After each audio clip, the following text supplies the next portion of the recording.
Oke guys, kita lanjut lagi. Kita sementara mencari aman di dalam rumah kepala desa ya guys. Desa Aru. Oke, bersama Candace. Kita simak aja guys.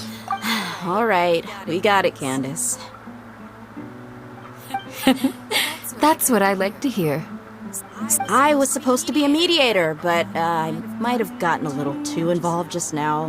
Anyway, one of those two should probably start talking. Aduh, bingung nih siapa itu. Wait, that was you trying to be a mediator?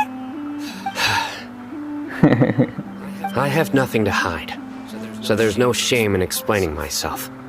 While Alhaitham wasn't wrong about the other Matra not knowing my whereabouts, it's not because I've been assigned a morally dubious mission. Rather, I've chosen to exile myself. Huh? Exile yourself? A little while ago, I discovered that there was data missing in the Academia's project planning and development files. What little they did report clearly did not match the project's actual progress. As General Mahamatra, I had the responsibility and authority to request an audit. However, to my surprise, the person responsible for the erroneous data. I tried to investigate the issue myself before submitting a formal audit request. But I soon found that all leads and potential pieces of incriminating evidence were carefully concealed from me. I began to realize that they were cautious of me from the very beginning. Unsurprisingly, the Grand Sage rejected my audit request as soon as the submission reached his desk. He even said to me, "The power of the General Mahamatra is granted by the sages. You have no right to judge us." So they really are up to no good. I realized then that to the Grand Sage, the Matra are nothing more than tools for the sages to assert and maintain their control over knowledge. The vows that we took, the principles that we strive to uphold, they are meaningless to the Academia of today. I believed it would be wise to flee the Academia before the sages had a chance to take action against me. This way, they can no longer see nor predict my actions. I will never give up on this investigation. There's no need for someone else to give me power or authority. Cyno seems to have the same goal as us. We're all investigating the sages. Plus, now that he's no longer the General Mahamatra, he somehow feels a lot less scary. Well, Cyno, if that's your story, then why did you see Alhaitham as a target? When I was investigating the matter in the Academia, I overheard a conversation between Alhaitham and a sage. The sages asked you to investigate a blonde-haired traveler. Do you dispute this, Alhaitham? What? Aduh. Like many parts of the project, this assignment was undocumented.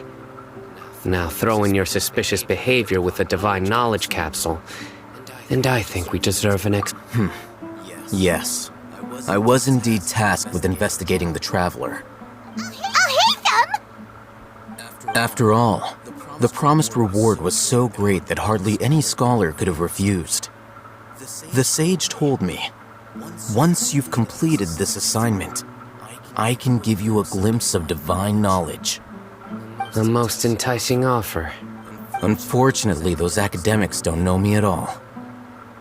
Their words contained one key piece of information, namely that divine knowledge indeed exists. That gave me all I needed to know. From my perspective, the sages are far from trustworthy.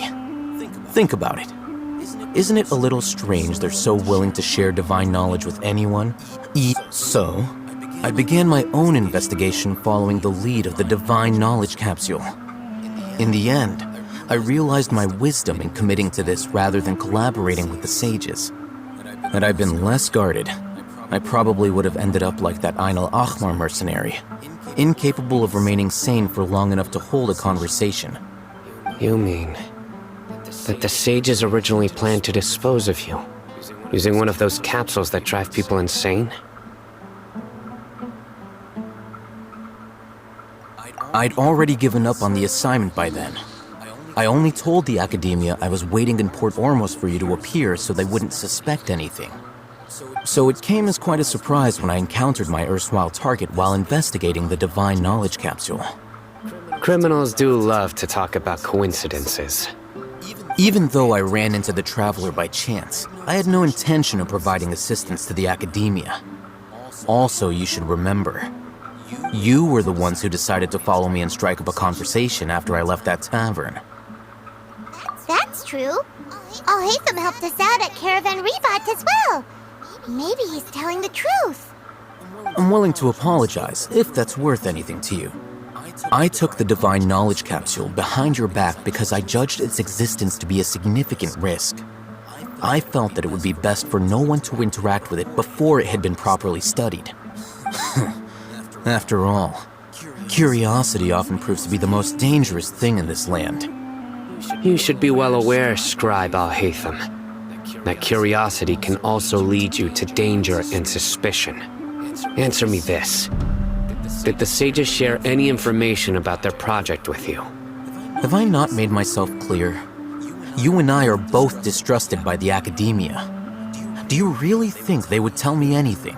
Fine. Although you haven't completely proven your innocence, I won't regard you as an enemy, for now. As you wish. Good. I'm glad to see you two clearing up your misunderstandings. And now you, Dehya. I believe it's your turn. Oh, sorry. Whatever the boys were talking about must have been so boring that I spaced out. My situation is pretty straightforward. My employer, Dunyarzad of the Homayani family, is friends with the Traveler and is currently recovering from her illness at home. I had nothing going on, so I decided to return to Aru village for a visit. But then I saw these two random guys in the middle of a pointless argument. Is that all? Well, I will admit that That's more like it. I missed you all so much, Candace. Whoa! What was that sound? No What need shall to we do? worry. Now that you're no longer at each other's throats, please make yourselves at home. Creatures? In the... Fighting in a sandstorm is not for the faint-hearted. Anyone without extensive training in these conditions is at a disadvantage. Yeah, just leave him to Candace. Don't worry, she's as tough as they come.